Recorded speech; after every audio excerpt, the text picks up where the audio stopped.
ndima bezeka kuti anthu ina amanyozera anthu amene ananyozera balongo limikizika Allah anapasamani. Anthu amene anasatira atumiki Allah subhanahu wa ta'ala analikasa. Ndikani chipulumutso cha munthu abalongo limikizika chiludi. Chipulumutso cha munthu abalongo limikizika sizimene ife tikuganizirazo ya kuti munthu ukakhala ndi chuma chambiri ndi kuti munthu ulemikizika. Munthu ukakhala ndi ufumu ndi kuti ulemikizika. Munthu ukakhala ndi umphawi ndi kuti ulemikizika. Ndikani nthaina panaza kusanthu awiri pamaso pa mtumiki sallallahu alaihi wasallam. Panaza kusanthu awiri.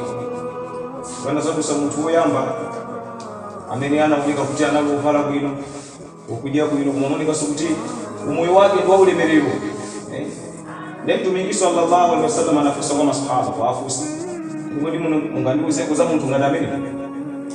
Ndipo masahaba radhiyallahu anhum ananena, "Munthu uyu walemekezeka, munthu yadada ayankule uyu anthu atha kumumvera amene kuti munthu amene ngakhale kuti akafusire banja sangakanidwe Yesu ayi sangakanidwe." Mtumiki sallallahu alaihi wasallam anakhala imanaza kusa munthu wina, munthu amene amaoneka kuti ndi wonyozeka, kuti moyo wake wonse uyu kuoneka kuti ndi wamavuto. Ndi Mtumiki sallallahu alaihi wasallam anafunsanso za munthu amene kuti mungandifotokozerenso za munthu uyu. Ndi masahaba radhiyallahu anhum ananena kuti munthu uyu akuoneka kuti ndi wonyozeka, ngakhale adandaule sangamveredwe, ngakhale kuti akafusire banja sangaloledwe Yesu amene. Ndezi zinachitika kunena kuti Mtumiki sallallahu alaihi wasallam anawuza masahaba ngokufotokozera kuti munthu uyu anadusa poyamba kuti pasiku lapansi patazaza ndi anthu ngati amene akunena olemekezeka uja, patazaza ndi anthu ngati amene uja, tikukhala kuti iye uja sanabwerese dini amene ndi wonyozeka pamaso pa Allah subhanahu wa ta'ala. Koma siku lapansi tapezeka kuti lazaza ndi anthu ngati uyu wadusa kachiwiri, uyu ndikubweresa dini, ndikumuzi wa Allah subhanahu wa ta'ala, kumumva Allah subhanahu wa ta'ala, akuti munthu amene akhala olemekezeka pamaso pa Allah subhanahu wa ta'ala. Sasa kuti abalongo olemekezeka, chipulumutso chili mu dini. Chipulumutso chili mu dini. Ndipo tiona anthu amene ananyozera dini Allah subhanahu wa ta'ala. Allah anaona mwachisanzo Farao Musa alayhi salam siku ndi tsiku kumpitira kumuyankhula kumuuza ukulu Allah subhanahu wa ta'ala, kumpitira Allah subhanahu wa ta'ala, mpembezeni Allah subhanahu wa ta'ala. Zimachitika kuti akunyozeka Allah subhanahu wa ta'ala anamuononga madzi omwe amene ife tikwadziwapo amene timagwiritsa ntchito kumama kumachapira, koma amene Allah subhanahu wa ta'ala akugwiritsa ntchito tikupfira munthu amene anali woopsa kwambiri. Kunali Karuna amene anali ndi chuma chochuluka kwambiri nthawi ya Musa alayhi salamu imwe.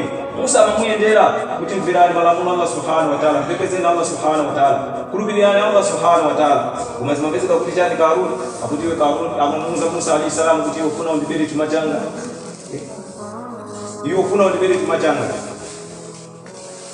Koma Allah subhanahu wa ta'ala anamuononga pamodzi ndi chuma chakecho, chifukwa choti sanabwerese dini, anamuononga ndi chuma chakecho. Ati mpaka na pano bangu titimirame pantaka pasana fike basi kumangu titimirame mpaka na pano. Sinzo kuti abalongo olemekezeka, chipulumutso cha munthu Allah subhanahu wa ta'ala achisiya mdini.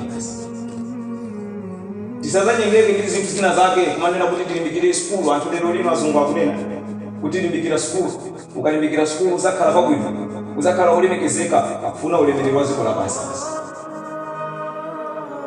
Kapena limbikira ntchito, ukalimbikira ntchito ndi kuti munthu uzalemekezeka, uzakhala ndi chuma chambiri. Koma tayiwala kuti munthu ndi zoti aphunzire zomuzi wa Allah subhanahu wa ta'ala, zomuopa Allah subhanahu wa ta'ala, munthu akukanika. Munthu sakulabadira, ngakhale lero lino munthu kupezeka kunena kuti unoko mwachisanzo ubwere truck ifuna igawe zokudya, kapena ifuna igawe chinthu china chake. Muona kuti Asilamu ndikhala utuga mwina zikili munonso kuchepa. Koma uthenga wa Allah subhanahu wa ta'ala nkhani za dini anthu amakhala kunyozera, amakhala kukanika. Chifukwa chani abalongo olemekezeka, sitinayambe kudziwa kuti Allah subhanahu wa ta'ala chipulumutso asiya mudini. Sitinazindikire. Ine tero sindikudziwa, abalongo olemekezeka sindikudziwa kuti chipulumutso Allah subhanahu wa ta'ala asiya.